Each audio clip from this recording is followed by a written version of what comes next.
And we begin tonight with the first indictments from the special counsel Robert Mueller in his investigation into possible collusion between the Trump campaign and Russia.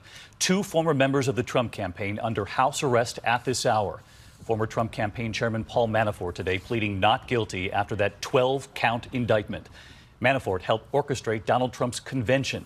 And his associate and former campaign aide Rick Gates, also indicted, also pleading not guilty today.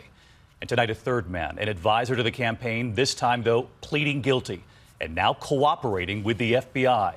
ABC senior justice correspondent Pierre Thomas tonight leading us off. Mr. Manafort, did you commit a crime? On a blustery morning in Washington, former Trump campaign chairman Paul Manafort today surrendering to authorities at an FBI field office. Mr. Manafort, did you collude with Russians? Around the same time, his key associate Rick Gates surrendering too. Gates was one-time deputy campaign manager for Donald Trump. Here you see them together on stage at the Republican National Convention. Both men now charged in a sweeping 12-count indictment with conspiracy against the United States, money laundering, and failing to register as agents for a foreign government. The FBI claims that they had been working for Ukrainian officials with ties to Russia, and that from approximately 2006 to at least 2016, they hid more than $75 million from their overseas work in a number of foreign bank accounts, failing to pay taxes. According to the indictment, Manafort used the money to, quote, enjoy a lavish lifestyle, spending nearly $1 million on antique rugs and more than $1.3 million on fancy clothes, not to mention expensive cars and luxury properties. Gates allegedly used some of the money for his kids' tuition. Today, both men pleading not guilty. Manafort's lawyer defiant. He was seeking to further democracy and to help the Ukraine come closer to the United States and the EU. Manafort has been in Bob Mueller's crosshairs for months. In July, the FBI raided his Virginia home, armed with agents bursting into his bedroom after secretly sneaking in. Trump reacting at the time. You know, they do that very seldom, so I was surprised to see it. It was pretty tough stuff.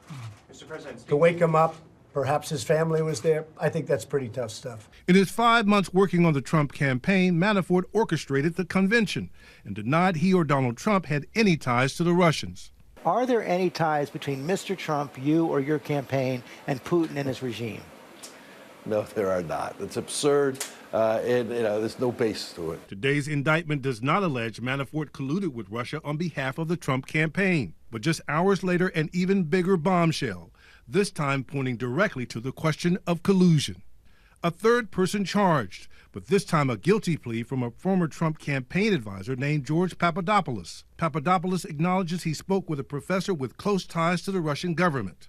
According to court documents, Papadopoulos says the professor had told him about the Russians possessing dirt on then-candidate Hillary Clinton in the form of thousands of emails. He admits he initially lied to the FBI about those conversations. Papadopoulos was part of the campaign's foreign policy team, Trump praising him at the time in an interview with the Washington Post. George Papadopoulos, he's an oil and energy consultant, excellent guy. You can see them all at this national security meeting.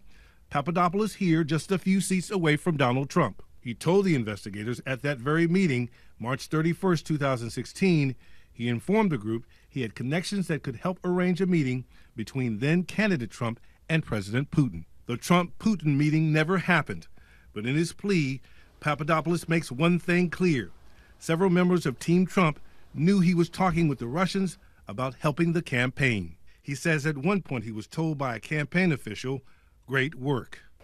And Pierre Thomas with us live tonight from Washington. And Pierre, what do Paul Manafort and Rick Gates face if they're convicted? David, they could face up to 20 years in prison.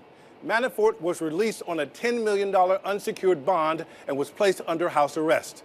He's expected back in court on Thursday. David? Pierre Thomas leading us off on this Monday night. Pierre, thank you.